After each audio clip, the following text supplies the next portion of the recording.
जय गुरुजी। शुक्राना गुरुजी। सारी संगत को जय गुरुजी।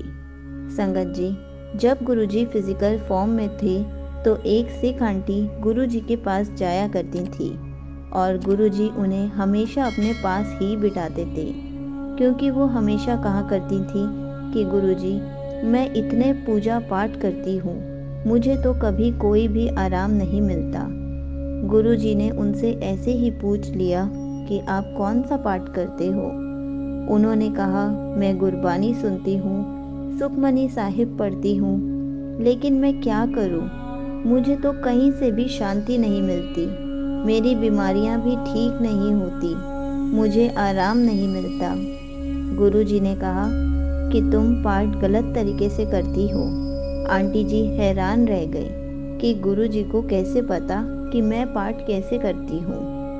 गुरुजी ने उनको बताया कि जब भी पाठ करो सच्चे मन से दिल लगा के करो, ताकि आप उस पाठ को समझ सको, लेकिन ये नहीं कि मन में ढेर सारी टेंशन्स रहें, सोच आप किसी और के बारे में रहे हो और साथ साथ आप पाठ कर रहे हो। इसको पाठ करना नहीं कहते, इसको एक फॉर्मेलिटी पूरी करना कहते हैं कि शुरू किया है, ख़त्म तो करना ही है। उन आंटी जी को बहुत बुरा लगा कि गुरुजी ने सारी संगत के सामने मेरी बेइज्जती कर दी है। मुझे अकेले में भी बता सकते थे कि मैं पाठ गलत तरीके से करती हूँ। गुरुजी ने कहा, बुरा ना मन, मैं तेरे को पाठ करने के लिए बता रहा हूँ कि सही से किया कर। आंटी जी उस टाइम हंस देती हैं कि नहीं नहीं गुरुजी, मैंने बुरा नहीं माना। गुरुजी कहते हैं, मैनू पता है तू बुरा मन गई है, जा घर जा, जल्दी से अच्छे से पाठ करना शुरू कर। पहले गुरुजी सारी संगत से ऐसे ही बात किया करते थे, तो उन संगत जी ने अगले दिन से अच्छे से पाठ करना शुरू किया। गुरुजी से बाकी संगत ने पूछा कि गुरुजी, हमने तो गुरबानी और सुखमनी साहिब पढ़ने की सोची थी, लेकिन हमें समझ ही नहीं आती, हम क्या करें? आप हमें बताओ, क्या हम शबद गुरबानी और सुखमनी साहिब को सुन सकते हैं? गुरुजी ने कहा, हाँ, आप सुन भी सकते हो और पढ़ भी सकते हो। अगर आपको गुरबानी और सुखमनी साहिब समझ में नहीं आती है तो आप उसको सुनकर अच्छे से समझो। फिर गुरुजी ने कहा कि मैं आपको एक बात बताता हूँ, किसी भी धर्म ग्रंथ को पढ़ने का क्या फ़ायदा है यदि आप उसे अपने दैनिक जीवन में उपयोग ही नहीं करोगे, तो यह गधे पर चंदन का बोझ डालने जैसा है। गधा चंदन की लकड़ी की कदर नहीं करता और उसका उपयोग नहीं कर पाता। उसके लिए यह किसी भी अन्य लकड़ी, किसी अन्य बोझ की तरह ही है। जो व्यक्ति शास्त्रों के ज्ञान को अपने दैनिक जीवन में प्रयोग नहीं करता, उसके लिए उसका ज्ञान उसके मन पर बोझ के अलावा कुछ भी नहीं है। आम तौर पर लोग नाम को केवल ध्यान ही समझते हैं, इसलिए जब गुरबानी या सुखमनी साहिब के बारे में बात करो तो इसे केवल ध्यान से समझो। हालांकि नाम व्यक्ति की पहचान को दर्शाता है। नाम एक ऐसा शब्द है जो व्यक्ति का बोध कराता है।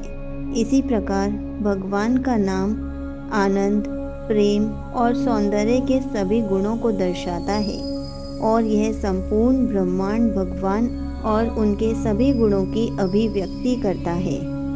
और भी बहुत कुछ है।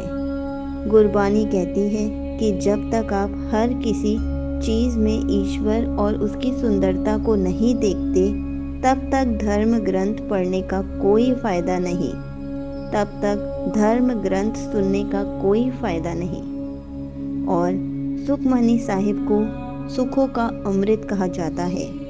हमें धुर की बानी या गुरबानी की प्रशंसा में करोड़ों शब्द कह सकते हैं, लेकिन फिर भी गुरबानी के महान और अनंत महत्व को ध्यान में रखते हुए वे शब्द कुछ भी नहीं होंगे। सुखमनी सुखों की मनी होती है, वे हमें सभी खुशियों को जन्म देती है। तो जाहिर सी बात है कि अगर आप सुखमनी साहिब का पाठ सुनेंगे तो हमेशा खुश रहेंगे। जब भी आप सुखमनी साहिब का पाठ सुनते हैं तो आपके शारीरिक और आंतरिक पाप साफ हो जाते हैं, जिसका अर्थ है तन एते मन दी शुद्धि या तन ते मन दे रोग दूर हो जाने। सुखमनी साहिब का पाठ सभी आध्यात्मिक और भौतिक इच्छाओं को पूरा कर सकता है। हिंदू हो, मुस्लिम हो, कोई भी जाति हो, सब ये पाठ कर सकते हैं। गुरबानी सुन सकते हैं, सुखमनी साहिब का पाठ सुन सकते हैं। कोई भी प्रतिबंध नहीं है, इसलिए जब भी करो सच्चे मन से करो। गुरुजी ने कहा, अब एक बार सुनकर समझ कर देखो। अगर समझ ना आए तो बार बार सुनो, ताकि आपको भी हर एक चीज़ का मतलब पता चले। गुरबानी आपको जीना सिखाती है, आपको बहुत कुछ सिखाती है, और सुखमनी साहिब से आपके रोग और दुख सब दूर हो जाते हैं। संगत जी को समझ आ गया कि गुरुजी किसी किसी को क्यों बोलते थे कि गुरबानी पढ़, गुरबानी सुन या सुखमनी साहिब का पाठ सुन। फिर उन संगत ने कहा कि ठीक है गुरुजी, अगर हमें समझ नहीं आएगा तो हम बार बार सुनेंगे, ताकि हमें धीरे धीरे समझ आना शुरू हो जाए। संगत जी, मैंने जपजी साहिब और सुखमनी साहिब का लिंक कमेंट्स में पिन कर दिया है। अगर आपको भी उन दोनों का हिंदी में मीनिंग समझना है तो मैंने उसको हिंदी मीनिंग के साथ डाला है। आप भी सुखमनी साहिब का पाठ या फिर गुरबानी सुनना शुरू कर सकते हैं, ताकि आपको एक ही बार में हिंदी में अच्छे से समझ आ जाए, सारी अष्टपदियों का मतलब समझ में आ जाए। जय गुरुजी, शुक्राना गुरुजी।